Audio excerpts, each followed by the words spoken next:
8 novembre 1988, Londres. La ville est en pleine effervescence. Demain, on célèbre à la fois l'anniversaire du prince de Galles et le Lord Mayor's Show, une importante manifestation publique, l'une des fêtes les plus prisées de la ville, avec un grand défilé composé de musiciens, de danseurs et d'acrobates. Mais Mary-Jane Kelly n'a pas la tête à ça. Elle a d'autres préoccupations pour le moment. Mary-Jane est une jeune fille de 24 ans. Dans son quartier, tout le monde l'apprécie. Elle est considérée comme aimable et gentille. Mary-Jane est très jolie. Un visage au teint frais, des cheveux bruns clairs et des reflets roux l'été. Elle a une silhouette encore juvénile. Ses amis l'appellent affectueusement Black Mary parce qu'elle est presque toujours habillée en noir. Elle est irlandaise et catholique, comme son père, un ouvrier métallurgiste. La vie de Mary-Jane a bien débuté. À 16 ans, elle épouse un jeune homme dont elle est très amoureuse, un mineur, Davis.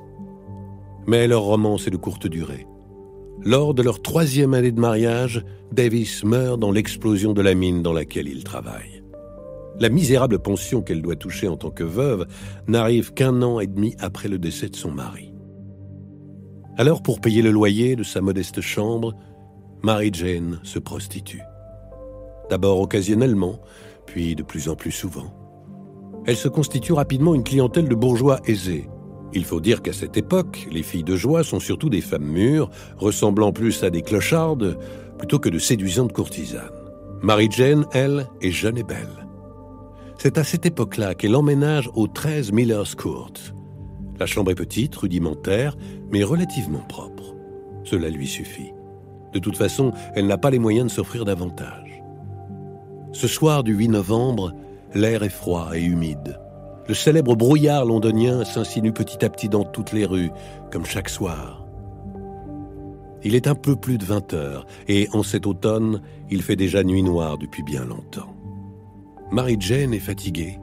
Elle aimerait rester dans sa petite chambre, se reposer, mais elle doit travailler. Il lui faut rapidement trouver de l'argent, elle doit 5 semaines de loyer à son propriétaire. Assise, les yeux dans le vague, elle hésite un moment, se lève de son lit, regarde par la fenêtre et frissonne à l'idée d'avoir à sortir dans la nuit et le froid. Mais elle n'a pas vraiment le choix. Elle enfile son manteau noir et sort de chez elle à la recherche d'un client. Où se rend-elle alors? Les témoignages divergent. Certains disent l'avoir vue au Ten Bells, d'autres au Britannia, 2 pubs des environs. Ce qui est certain, c'est qu'à 23h45, une voisine, prostituée elle aussi, aperçoit Mary-Jane sur Commercial Street. Elle est ivre et marche en compagnie d'un homme corpulent d'environ 35 ans, moustachu, pauvrement vêtu d'un long manteau et coiffé d'un chapeau rond. Il a une pinte de bière à la main. Les 2 femmes se disent bonsoir, puis Mary-Jane rentre chez elle accompagnée de l'homme. C'est la dernière fois qu'un témoin a vu Mary-Jane Kelly vivante. Rentrant chez elle au bras de son client, elle ne peut alors imaginer qu'elle va devenir tristement célèbre dans le monde entier, que plus d'1 siècle plus tard, on parlera encore d'elle. Mary-Jane Kelly va dans quelques minutes devenir la 5e et ultime victime du plus célèbre serial killer de l'histoire. Podcast Story. Le lendemain matin, un peu avant 11 heures, Thomas Boyer, employé du propriétaire de la chambre de Mary-Jane, vient pour récupérer l'argent du loyer. Il frappe vigoureusement à la porte, pas de réponse. Il recommence en vain. Il fait le tour de la cour jusqu'à la fenêtre de la chambre dont le carreau est cassé. Ce qu'il voit est inconcevable, inimaginable, une vision purement cauchemardesque. Du sang partout. Tous les murs en sont recouverts, le sol aussi. Mary-Jane est allongée sur son lit, le visage tourné vers la gauche, son bras gauche sur son ventre et l'autre tendu le long du corps, avec les doigts serrés. Sa gorge est tranchée. Son corps et son visage sont couverts de plaies, de coups de couteau. Mary-Jane a été littéralement éviscérée, dépecée. Lors de l'autopsie, le médecin légiste Thomas Bond constate la disparition d'un organe vital et riche en symboles, son cœur. Il écrit dans son compte-rendu que le décès a eu lieu vers 2 heures du matin. Le médecin est sidéré par les sévices infligés à la victime. Il n'a jamais vu ça. Il décide de mener une enquête parallèle à celle de la police pour comprendre une telle sauvagerie. Il étudie chaque blessure, recherche des indices, tente de reconstituer l'ordre des coups, la position de l'homme lors de ses attaques, sa corpulence, mais aussi ses intentions, sa motivation à pratiquer de telles horreurs.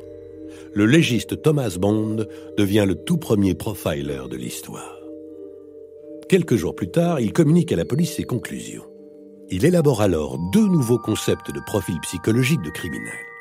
Tout d'abord, la notion de criminel sexuel. Selon lui, le bourreau doit être un homme en apparence normale, socialement bien intégré, mais souffrant de graves troubles mentaux. Il utilise ensuite le terme de serial killer, tueur en série, en le définissant ainsi. Il s'agit d'un meurtrier psychopathe, animé de pulsions sexuelles, engagé dans un jeu macabre avec les médias et la société. Avant Mary Jane Kelly, 4 autres femmes ont été sauvagement assassinées de la sorte dans ce même quartier de Londres. Tout débute à la fin de l'été, le 31 août 1888. Marianne Nichols, surnommée Polly, 43 ans, mariée, 5 enfants, est retrouvée égorgée et éventrée. Le 8 septembre, Annie Chapman, 47 ans, mariée, est retrouvée elle aussi égorgée et éventrée. Rapidement, le quartier où les meurtres ont lieu, Whitechapel, suscite les pires craintes. Les rues se vident de ces noctambules habituellement si nombreux. Le 27 septembre, une lettre est envoyée aux journaux. Elle est écrite à l'encre rouge parce que, précise l'auteur, le sang avec lequel il voulait l'écrire a malheureusement séché. Il revendique les 2 premiers meurtres, ceux de Marianne Nichols et de Annie Chapman, et annonce qu'il y en aura bientôt d'autres. La lettre est signée de 3 mots, Jack the Ripper, Jack l'éventreur. 3 jours plus tard, le 30 septembre, un nouveau cadavre est retrouvé. Elizabeth Stride, 44 ans. Elle n'a pas été mutilée, mais étranglée. Le tueur semble avoir été surpris, il n'a pas pu terminer son rituel. 45 minutes plus tard, il s'en prend à une autre femme, Catherine Eddowes, 46 ans. Cette fois, la victime est bel et bien éventrée. La population s'affole. La police piétine, aucune piste sérieuse n'apparaît. À l'époque, les tests ADN n'existent pas et l'analyse des empreintes digitales n'en est qu'à un stade expérimental. Seules des déclarations de témoins peuvent faire avancer l'enquête. Alors, la police convoque plus de 2000 personnes pour les interroger. On surveille 300 suspects nuit et jour, 80 sont arrêtés, mais tous seront relâchés. Pas de preuves, pas le moindre indice. Les journaux s'emparent de l'affaire, beaucoup critiquent la police. Certains s'en moquent. Leur tirage explose. The Star, quotidien qui n'a qu'une année d'existence, multiplie par 10 ses ventes, dépassant les 200 000 exemplaires. Les titres les plus prestigieux suivent l'affaire. Bientôt, ce sont les journaux du monde entier qui relatent les crimes de Jack l'éventreur. On voit apparaître pour la première fois des journalistes d'investigation qui interrogent des témoins, y compris certains ignorés par la police, dessinent des schémas de scènes de crime, élaborent des stratégies pour confondre le criminel. Parler de Jack l'éventreur revient à parler d'un homme que l'on ne connaît pas, dont on ne sait finalement rien. Le seul moyen pour tenter de cerner le personnage, d'essayer de comprendre sa personnalité, est de s'intéresser à ses victimes et à la manière dont il les a assassinées. Ce sont toutes des femmes, pauvres, prostituées. À l'exception d'Elizabeth Stride, elles ont toutes été sauvagement mutilées. L'époque, le contexte sont aussi essentiels pour aborder le profil du tueur. Les faits se déroulent en 1888, au cœur de l'ère victorienne. Ces années sont celles de la révolution industrielle britannique. L'Empire est la première puissance économique du monde. Londres, la métropole la plus peuplée de la planète, avec plus de 5 millions d'habitants. Les monuments les plus connus de la ville datent de cette période, à l'image de Big Ben, inauguré en 1859. La ville détient un nombre impressionnant et inédit d'usines. Résultat, une fumée noire, incessante et malodorante couvre une partie de Londres, la partie est, l'East End. C'est logiquement ici que les pauvres vivent, ou plutôt survivent. Le quartier de Whitechapel, où vivait Mary Jane, en fait partie. Le mélange de fumées industrielles et d'humidité de la Tamise crée le célèbre fog. Ce fameux brouillard sulfureux, anxiogène et dense. Jack en fait son complice. Ils sont pour toujours indissociables, tous deux demeurant mystérieux et impalpables. À l'ouest, c'est une autre histoire. L'air est sain, l'atmosphère générale bien plus respirable. Les bourgeois ont la belle vie. Ces quartiers riches arborent leurs immeubles chics, leurs élégants hôtels et théâtres et leurs immenses magasins aux vitrines de luxe. Une ville, deux univers qui s'opposent, qui s'observent en secret, avec un mélange d'envie et de mépris. Tel un individu qui aurait deux personnalités antinomiques. D'un côté, le bien, le beau, le respectable que l'on affiche, que l'on revendique fièrement. De l'autre, la partie sombre, le mal que l'on cache, le sale, le mauvais dont on a honte. Une ville qui ressemble finalement étrangement à son meurtrier. Bien sûr, l'insécurité est quotidienne dans la partie pauvre de la ville. Ces quartiers populaires sont gangrénés par la misère, l'alcoolisme et la violence. Mais jamais une telle barbarie. D'autant plus que ces crimes sont incompréhensibles pour la police, car sans mobile. Habituellement, on tue pour voler des vêtements, une paire de chaussures ou quelques pièces de monnaie. Jack l'Éventreur, lui, ne vole que la vie de ses victimes. Certaines sont même retrouvées avec les quelques pièces qu'elles ont gagnées durant la journée. Ces crimes sordides et d'un genre nouveau perturbent l'établissement londonien. La morale victorienne de l'époque est puritaine, limite intégriste. L'hypocrisie règne. Beaucoup de bourgeois mènent une vie conjugale des plus vertueuses et respectables, mais une fois la nuit tombée, ils recherchent le frisson de l'interdit, la fantaisie sexuelle. Pour cela, direction les bas-fonds de la ville, l'East End. Mais de cela, personne ne parle. Ni de relations sexuelles hors mariage, des rapports tarifés, et encore moins d'homosexualité. C'est dans cette atmosphère lourde que l'affaire de Jack l'Éventreur devient bien plus qu'un simple fait divers. La prostitution devient un sujet de conversation dans les salons mondains. La police parle de 10 000 prostituées.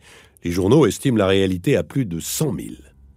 George Bernard Shaw, dramaturge, essayiste et provocateur, met ironiquement en avant l'utilité de Jack l'Éventreur qui met en lumière la misère des quartiers les plus pauvres. Il écrit « Jack l'Éventreur est un réformateur social de génie ». Charles Booth, pionnier de la sociologie moderne, réalise une carte destinée à aider les pouvoirs publics à prendre la mesure du phénomène. Il est le premier à fournir des données chiffrées des conditions de vie déplorables dans l'East End. Il invente la notion de « poverty line », seuil de pauvreté. Voilà donc pour le contexte historique. Venons-en maintenant à la plus cruciale des questions de cette affaire. Qui est Jack l'Éventreur ? Les Londoniens sont convaincus qu'il s'agit d'un étranger. Et dans ce quartier de Whitechapel, les étrangers, ce sont les Juifs.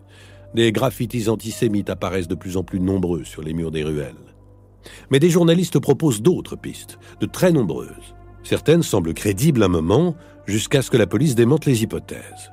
Le long couteau utilisé par le meurtrier fait dire qu'il s'agit d'un boucher ou d'un chirurgien habitué à manier le scalpel. On évoque le nom du prince Albert Victor. On suspecte William Gull, le médecin de la reine. Le nom de Thomas Cream, un célèbre assassin, circule. Des lettres envoyées à la police dénoncent John Williams, le gynécologue de la princesse Béatrice. On parle un moment d'un certain Aaron Kominski, un juif polonais souffrant de troubles mentaux. Une thèse défend l'idée d'une conjuration maçonnique. Il y a aussi l'histoire d'un médecin tueur qui aurait voulu venger son fils mort de la syphilis qu'il avait contractée en couchant avec une prostituée. La paranoïa gagne toute la société. On suspecte un voisin, un proche, un mari.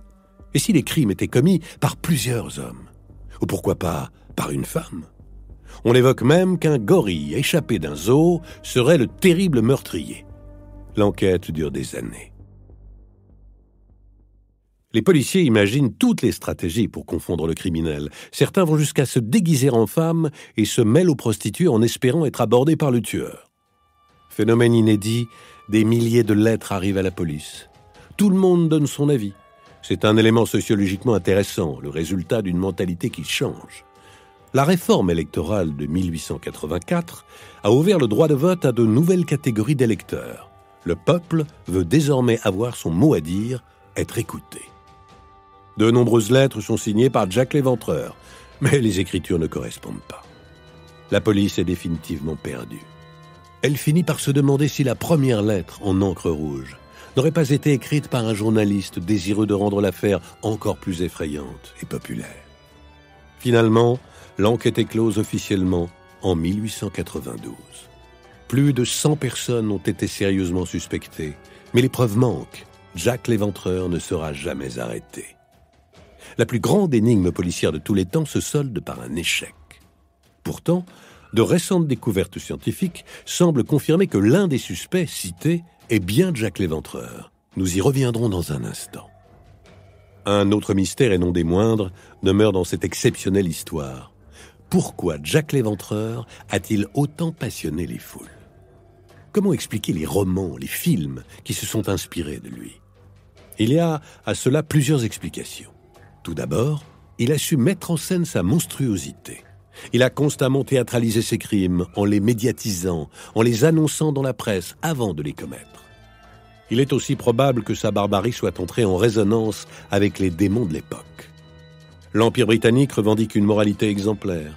Certains notables proclament qu'il faut laisser faire le meurtrier, qu'il va ainsi faire disparaître le mal incarné par les prostituées. L'Éventreur a révélé l'envers obscur de la nature humaine. Ces crimes ont soulevé cette terrible interrogation: la perversité des bourgeois nourrit-elle l'immoralité des pauvres? Si ce tueur de femmes est devenu un mythe, c'est aussi parce que, suscitant la peur, il excita les esprits. Il jeta un trouble morbide sur les profondeurs de l'âme, à l'époque où l'on commençait tout juste à se familiariser avec le concept de pulsion sexuelle inconsciente.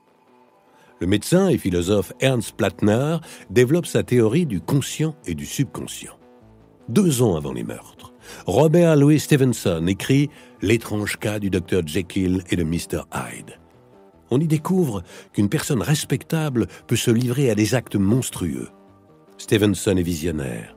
Le succès du roman se prolonge au théâtre, où la pièce est encore jouée au moment des crimes. Certains pensent que l'acteur Richard Mansfield, qui incarne Jekyll et Hyde, est un possible suspect. Pour calmer les esprits, on arrête les représentations. L'Éventreur inspire tout autant qu'il répulse. Bram Stoker fait naître son sanguinaire Dracula en pleine affaire de Jack l'Éventreur. Jack est un monstre d'un nouveau genre, le fruit gangréné de son époque. Accoucheur de tourments de cette nouvelle société, il en devient le macabre emblème. Des milliers de personnes se sont intéressées à l'affaire à travers le monde, ont tenté de percer le mystère de son identité.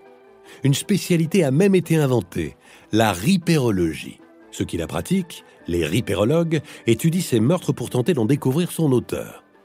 L'écrivaine à succès Patricia Cornwell fait partie de ces apprentis chercheurs. Elle a dépensé 4 millions de dollars pour enquêter. Elle défend depuis l'idée que le tueur est en réalité le peintre Walter Sickert. La découverte la plus récente date du mois de mars 2019. Le Figaro publie un article titré « 130 ans après, on sait enfin qui était Jack l'Éventreur ». Le journal révèle qu'il s'agirait d'Aaron Kominski, barbier et émigré polonais, âgé de 23 ans au moment des faits. Ce sont 2 scientifiques britanniques, Jari Loualainen de l'Université de Liverpool et David Miller de l'Université de Leeds, qui sont arrivés à cette conclusion après 12 ans de recherche. Pour établir l'identité du tueur, ils se sont basés sur le châle retrouvé par les enquêteurs dans la nuit du 30 septembre 1888 sur le corps de Catherine Eddowes, la 4e victime de Jack l'Éventreur. Ils ont procédé à des tests génétiques sur les descendants vivants connus d'Aaron Kominski. La comparaison ADN a matché. Cependant, certains scientifiques contestent ces résultats, doutant de l'authenticité du châle qui aurait été selon eux fabriqué dans les années 1900, soit 12 ans après le crime. De plus, l'analyse génétique ne porte pas sur l'ADN nucléaire, mais mitochondrial, un ADN qui permet d'éliminer des suspects, mais non d'en isoler un seul en particulier, vu que 40% de la population le partage. Cet ADN pourrait donc correspondre à plus de 400 000 autres personnes en 1888. Retour à la case départ. La seule certitude que l'on a concernant Jack l'Éventreur, c'est qu'il n'est pas encore mort. Il est toujours bien vivant dans notre imaginaire et nos fantasmes. Juillet 2015. Au cœur du quartier de Whitechapel, ouvre un nouveau lieu culturel et touristique, le musée Jack l'Éventreur. Une nouvelle attraction dont certains londoniens se sont offusqués, reprochant au musée d'utiliser la violence faite aux femmes pour gagner de l'argent. La réponse du directeur du musée ne s'est pas fait attendre. C'est au contraire pour rendre hommage aux femmes miséreuses de l'Est de Londres que le musée a été créé.